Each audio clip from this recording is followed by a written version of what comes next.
Hey loves, welcome into the channel. I hope that you guys are doing well. Y'all don't mind how I'm looking, okay? Don't mind these nails. Don't mind none of that, okay? I've been working hours, okay? I've been pulling a lot of hours these past 2 weeks, and I have been too busy to do anything, okay, except for work, all right? So, and kind of love on my man every now and then, and you know what I'm saying? I've been busy, so excuse your girl. I haven't even had a chance really to do a lot of reads with y'all because I've been busy, okay? So forgive me. Charge it to my busyness and not my heart, okay? Because my mind and my heart be wanting to be with y'all, but I can only do what I can do. You know what I mean? I'm only one person. So anyway, I hope you guys are doing well. I hope this message finds you guys doingthebomb.com. Let's go ahead and get into it. So I'm trying to decide if I want to combine some energy that came through in a dream, because I'm still kind of trying to interpret the last part of the dream, or the middle. It's the middle that I'm still trying to interpret. The first part of the dream, I guess I'll tell y'all. I'll tell y'all anyway. So the first part of the dream, it was in a building with an elevator, and there were several people trying to get on to this elevator. Okay. Was crazy crowded, right? But the thing is, like, they didn't want to allow me on the elevator, okay? It was me and the person I was with in my dream. They didn't want to allow me on the elevator. So they was trying to like, oh no, the elevator's full, and really they could have scooted over, or they just was like making up excuses and reasons of why I shouldn't be on the elevator, okay? So after, a while of them going back and forth, it was actually in a location where there were multiple elevators. So it just so happened that the one right next to them opened up. I got on, me and my person I was with, and we got to get into the elevator, and we had a nice ride. It wasn't crowded, none of that. Like, we just went on up, right? And we actually arrived prior to the other elevator. Okay. Something about weight restrictions, height restrictions, something like that being significant. And so basically, that was the first part of the dream. Now, the middle part of the dream involved me being on a beach. I'll tell y'all the middle too. But it involved me being on a beach with, it was like, I was like a nanny. I was someone's nanny. Okay. I was watching someone's kid. The parents were there. They were, bathing, sunbathing on the beach.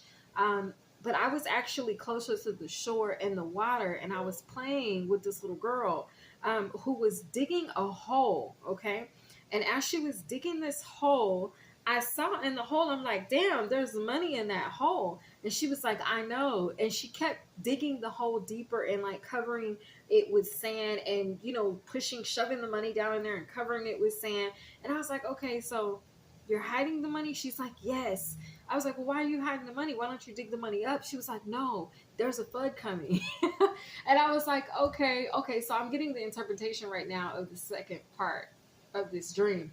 So anyway, I'll tell y'all what I'm getting at the end. So basically, she was digging up, like I said, digging this money up, digging a deeper hole, and then shoving the money down into the hole, and then covering the hole back up with sand. And then she was allowing a little water to go in there so it would get muddy, so it would get like kind of stiff, to where when this flood that she was talking about, or this tide from the ocean came in, it wouldn't wash the money up, and the money wouldn't just come back floating up to the surface, right?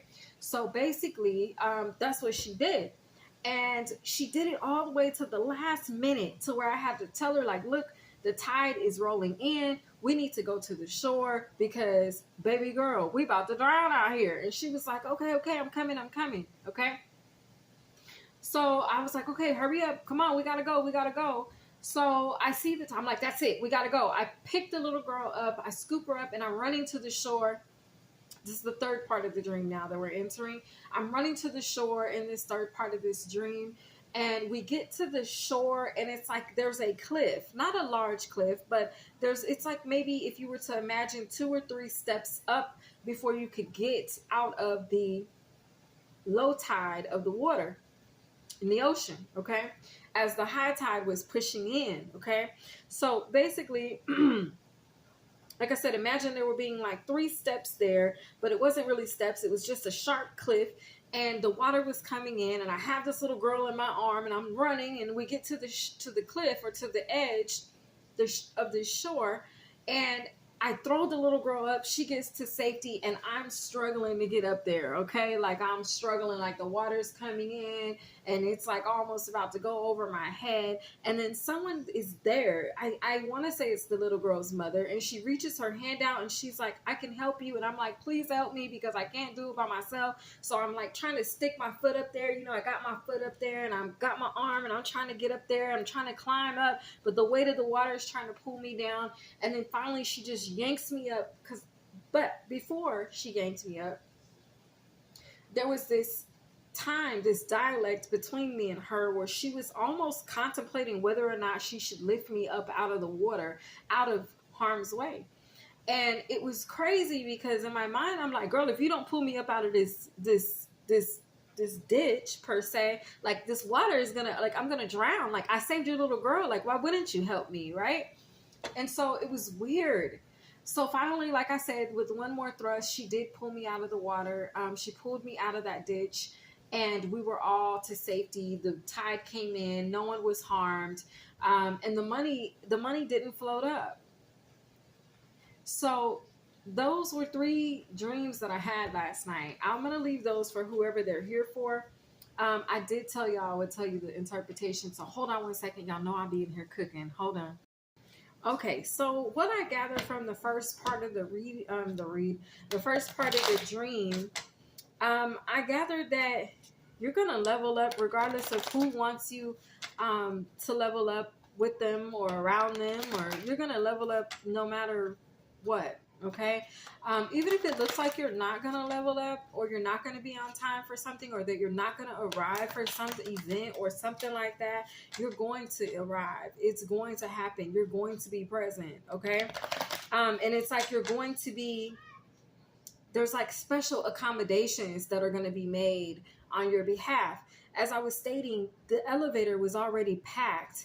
So, you know, it's uncomfortable when you're in an elevator and it's packed and there's a lot of people. You're smelling this person's breath and armpits, and, you know, it's too much close for those of you guys that don't like, you know, people touching you and stuff like that. You know what I'm saying? So the fact that the other elevator door just happened to open up at a time when they weren't allowing me to get on, or didn't want me to get on, or were claiming there was not enough space, boom, that opened up. That was a level of accommodation. So God is going to be making an accommodation for us, okay? There's a door, there's an elevator, there is a path, there's something that's going to open up for us at the last minute, even at a time when we feel outcast, or we feel like people don't want us around, or we feel like people don't want us included in something. That door, that opportunity, it's going to be made available to you with accommodations, okay? So that's the first interpretation of the first part of the dream.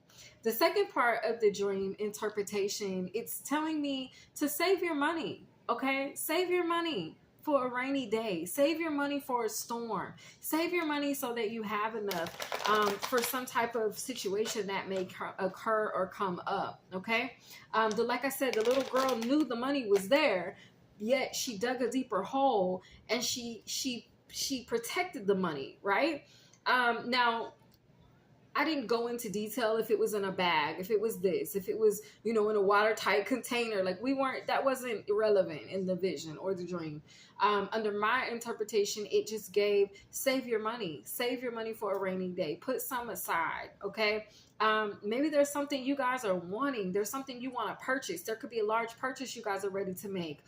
There could be an extra expense that you don't account for or expect. There could be, you know, a trip you're wanting to take. Any of that. Put your money up. Save it. Even if you're just putting back a little bit at a time, do that, okay? And that's coming not from me, y'all. That's coming from guidance I'm getting from my guides, from the divine himself. You know what I'm saying?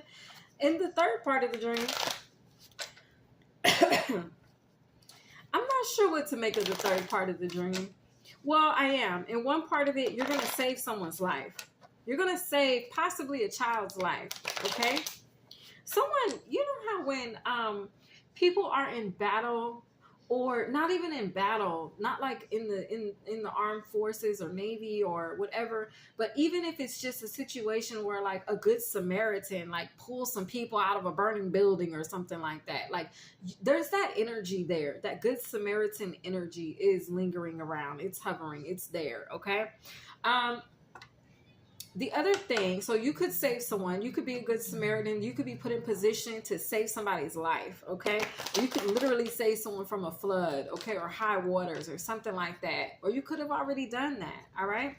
But the other energy that I'm getting is, so there's that, and then there's the moment in time where someone's deciding whether or not they're going to, I feel like it's forgive.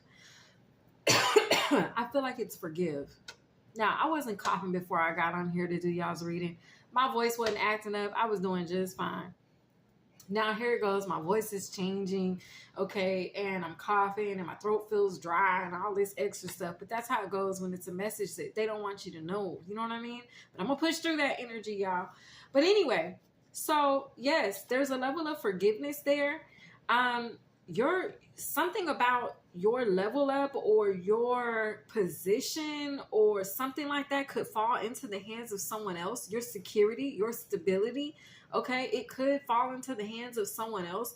Someone, you could be having anxiety about that. Okay, I'm hearing right now confirmation of spiritual thoughts. I'm hearing God say that there's no need for you to worry about that. If you have been worrying about your stability or wondering whether or not someone is in control and if they're going to make the right decision on your behalf, that's not for you to worry about. Okay. But that could be a concern of yours in your waking day, right?